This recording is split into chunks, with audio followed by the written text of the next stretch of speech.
फ़ायदा हो सकता है। ठीक है, तो देखते हैं पहला सिंपल मेथड। जो सिंगल एंट्री सिस्टम है वो क्या है, बिल्कुल सिंपल मेथड है। No specialised knowledge for maintaining accounts is required. तो इसके अंदर कोई स्पेशलाइज्ड नॉलेज, कोई किसी तरीके की आपको डिग्री की जरूरत नहीं है, सिंपल मेथड है, इसको कोई भी कर सकता है। Less expensive, only cash book are records of personal accounts are kept in this system, so the method is less expensive in relation to double entry system. तो ये जो मेथड है ये बहुत क्या कहते हैं कम खर्चीला है, क्योंकि इसे मेंटेन करने के लिए ज़्यादा पैसों की ज़रूरत नहीं है, ज़्यादा खर्चा नहीं किया जा सकता, क्योंकि इसके अंदर क्या रिकॉर्ड होता है, बस कैश बुक और पर्सनल अकाउंट, तो बाकी कोई अकाउंट्स रिकॉर्ड नहीं करने। तो ये क्या है, इसमें ज़्यादा पैसे की ज़रूरत नहीं है। Easy to compute profit and loss. अब इसमें जो प्रॉफिट एंड लॉस है कैलकुलेट करना बहुत ईजी पड़ जाता है, क्योंकि इसमें आपको ट्रेडिंग तो बनाना नहीं है, ना प्रॉफिट एंड लॉस दिखाना है। टू एसरटेन द प्रॉफिट और loss the proprietor has to compare the financial condition of business at the close of the accounting period with that in the beginning और close, जो भी closing है, ठीक है, उन दोनों का जो डिफरेंस आया उससे आप प्रॉफिट एंड लॉस क्लियर कर लेते हैं। इसमें आपको trading and profit and loss बनाने की जरूरत ही नहीं है, तो बिल्कुल इजी हो गया। सुटेबल फॉर स्मॉल बिजनेस, ये किसके लिए सुटेबल होता है, स्मॉल बिजनेस के लिए। क्यों होता है, क्योंकि वहाँ पे लेस अमाउंट ऑफ ट्रांजेक्शन्स हैं। It is mainly suited to small business with limited number of transactions and very few assets and liabilities. Small business के लिए मेनली सुटेबल है क्योंकि वहाँ पे लिमिटेड नंबर ऑफ ट्रांजेक्शन्स हैं, बहुत कम ट्रांजेक्शन्स वहाँ होती हैं। ट्रांजेक्शन्स मीन सेल परचेज, ये सब चीज़ें बहुत कम होती हैं, और बहुत ही कम असेट्स हैं, बहुत ही कम लायबिलिटी हैं।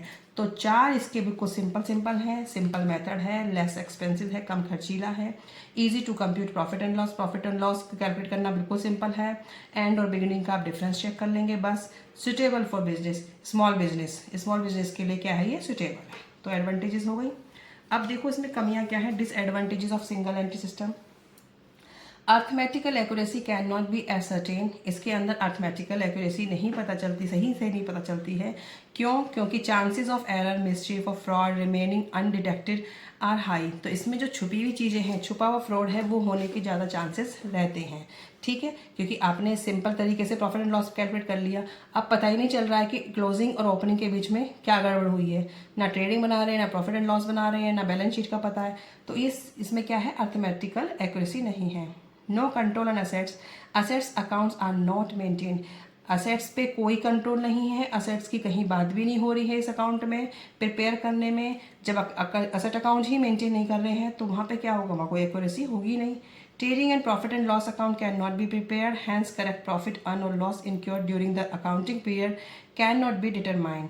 Trading and profit and loss हम नहीं बना रहे हैं तो हमें पता ही नहीं है डायरेक्ट एक्सपेंसेस, इनडायरेक्ट एक्सपेंसेस क्या है, इनडायरेक्ट इनकम क्या है, डायरेक्ट इनकम क्या है, तो हमें कुछ पता ही नहीं है, ना हमारा प्रॉफिट सही से आएगा। ठीक है, internal check is not possible, the method leave room for error and fraud beside their detection became difficult. Internal check बिल्कुल भी नहीं हो पाता है इसके अंदर, कि चेक कर ही नहीं पाओगे, जो इंटरनल चेकिंग होगी वो कुछ नहीं हो रहा है।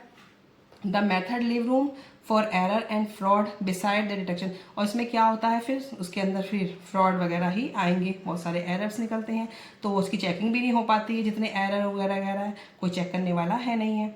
In the absence of asset account, it is difficult to determine correct financial position of the business of any particular day by preparing a balance sheet.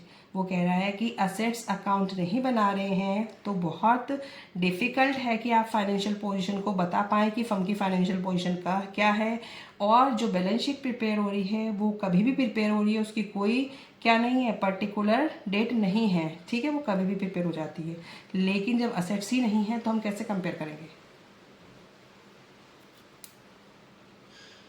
Can be ascertain by the following two method से आपको क्या है, profit calculate कर सकते हैं, statement of affair method या conversion method. तो conversion method तो आपके देखो फॉर्मेट में है नहीं, उसमें सिलेबस में है नहीं है। स्टेटमेंट ऑफ अफेयर मेथड है तो हम उससे प्रिपेयर करते हैं। Statement of affair method net worth method. Net worth क्या होती है, जो कि कैपिटल है। ठीक है, statement of affair is statement of assets and liability prepared under single entry system of accounting. इसके अंदर क्या है, असेट्स एंड लायबिलिटी प्रिपेयर की जाती है सिंगल एंट्री सिस्टम में। Difference between total of assets and liability is capital. जो आपकी क्या है, टोटल असेट्स और लायबिलिटी का जो है वो क्या आ जाता है, कैपिटल निकल के, जैसे कि capital equal to total asset minus liability. तो प्रॉफिट कैसे निकालेंगे, capital at the end drawing पहले हमने माइनस की थी, अब प्लस कर देंगे। एडिशन कैपिटल, पहले प्लस की थी, अब माइनस, ये माइनस का साइन है। कैपिटल इंट्रोड्यूस्ड, इसी को बोलते हैं addition capital introduce, minus capital in the beginning, तो प्रॉफिट निकल के आ जाएगा। और स्टेटमेंट ऑफ प्रॉफिट और loss for the year ended, ये वाला फॉर्मूला आपने जब भी अप्लाई किया था जब अकाउंटिंग इक्वेशन की थी, ठीक है, आपको याद आ जाएगा, तब आप प्रॉफिट निकालने के लिए ये फॉर्मूला अप्लाई करते थे। स्टेटमेंट ऑफ अफेयर, प्रॉफिट और loss for the year ended, आपको फॉर्मेट इस तरीके से प्रिपेयर करना है। Particular rupees, capital at the end, at drawing, less addition capital, adjusted capital at the end, less capital in the beginning, तो ये क्या निकल के आ जाएगा, profit and loss for the year. तो यही को आपने इस फॉर्मेट में अप्लाई कर दिया है, तो आपको इसी तरीके से क्वेश्चन सॉल्व करने हैं, ठीक है। सिंपल फॉर्मेट है, आपको समझ भी आ गया होगा, इससे में प्रॉफिट कैलकुलेट हो जाएगा। तो सिंगल एंट्री सिस्टम में प्रॉफिट इससे स्टेटमेंट ऑफ अफेयर्स से कैलकुलेट करेंगे।